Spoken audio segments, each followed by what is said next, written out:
Hey guys, this is Brian Barrera. Now we're going on part three. I'm sorry, if we're going on video three in part one for the GOAT debate, the greatest of all time debate for NBA basketball players. Who's the GOAT? How I came up with that, and how this is going to correlate with Employee of the Month and Employee of the Year. How I'm disappointed in the current state of that, with in regards to the clients that I've worked with and the clients that I've seen and the case studies that I've seen.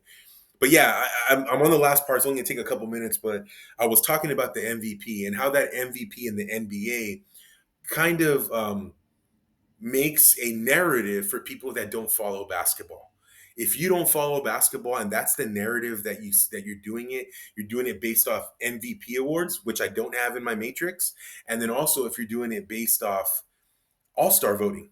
All-star voting is the fans. It's your favorite player. It's a very biased opinion. So I got rid of all-star voting and I got rid of MVP, regular season MVP, because I don't think it's structured the right way. Nikola Jokic has been the best player in the NBA. I do think Shea Alexander should have won last year. But I mean, if you told me Nikola Jokic would win again, I wouldn't disagree. Even when Antetokounmpo won, I still think Jokic was the best. Um, yeah, I don't really agree with the MVP award. I think Kobe should have won. I think he should have. I think Kobe should have won the award he won. I think he should have taken an award from Steve Nash, and one of the years that Duncan won as well. He should have at least three, and then Shaq should have one from Nash, and maybe another one from the early 2000s. I do think Tim Duncan should have won one MVP. But yeah, I just don't agree with the way it's set up, and I don't agree with the way the Employee of the Month and the Employee of the Year are set up in organizations or lack thereof. Some of these big organizations that I've helped, they don't even have an Employee of the Month or Employee of the Year. They just want to print money and make money. So I'm not going to get into that. It's going to be the third video, but this was my top 10. My top five is Jordan, Kobe, LeBron, Shaq, and Kareem. I've argued with myself about getting Magic and Kareem changed, but Kareem just has done so much with UCLA. He's done so much at the beginning of his career and at the end of his career. He has an argument just like LeBron about longevity, but that's really what it is. And then Shaq, the most dominant force of all time. I can't put him in my top three because he just didn't have the discipline. And he said it himself. He was a little lazy, and he didn't have the eating regimen either. But I put Shaq in my top four because he was that dominant. I do believe that Shaq against Kareem one-on-one, Shaq would have got him, because Shaq has done similar things with Olajuwon, with David Robinson, where he matched them toe to toe. And then there's a lot of clips where Shaq completely dunks on Robinson and Olajuwon, and I just think that Shaq would have done that with anybody. I laughed today when Rudy Gobert and these other centers kind of argue with Shaq. Shaq would have got them in foul trouble. He would have got them out of the game a long time ago. He would have wore them down during the game to where they would have got in foul trouble, and they were too busy defending him, getting beat up down on the box, defending him, and then they would have not hit the threes, not had the springy legs of hitting threes at the end of the game. They would have been tired, and I think that's why Shaq is number four. I've argued with Larry and Magic, but Larry low key did a lot of great passing, just like Magic did. He was not on Magic's level, but Larry did a lot of great passing.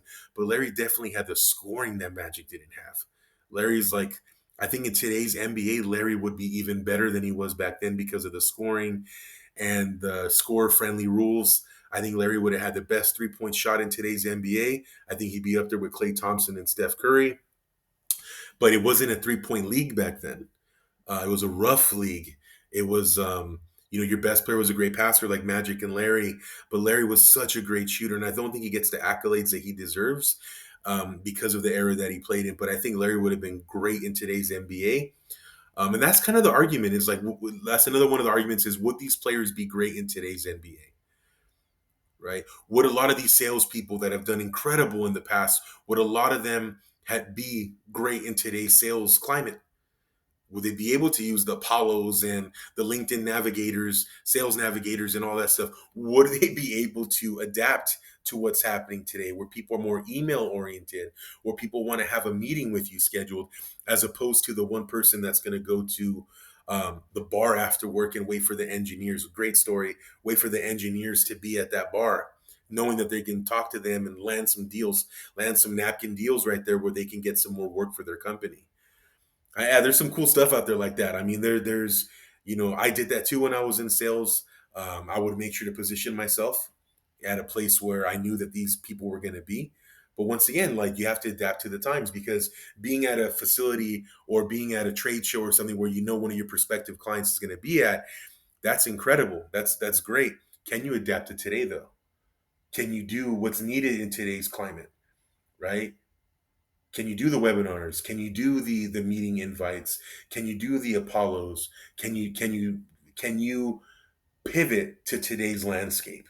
And that's what this argument comes from too. In basketball, it's like, can some of these players be as great as they were then as they now as they were then?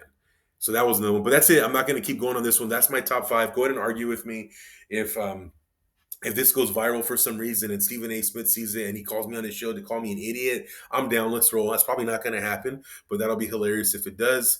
But yeah, this is my list. Yeah. So the next one will be about the Academy Awards. And the third part, now I'm not going to call them videos now because it's already 3 videos for this one. I'm going to go into parts. The third part is going to be about how this goes along with Employee of the Month and Employee of the Year at your respective organizations. All right, guys, I'm having some fun. I love doing this stuff. I hope you enjoyed this. Go back to work, even though this does have a little bit to do with work, because this can actually be a scoring matrix that you can do for your employees if you haven't done so. So yeah, here it is, guys. And you can use the 5-2 employee framework also to make this matrix. All right, guys, for the next one, take care. Bye.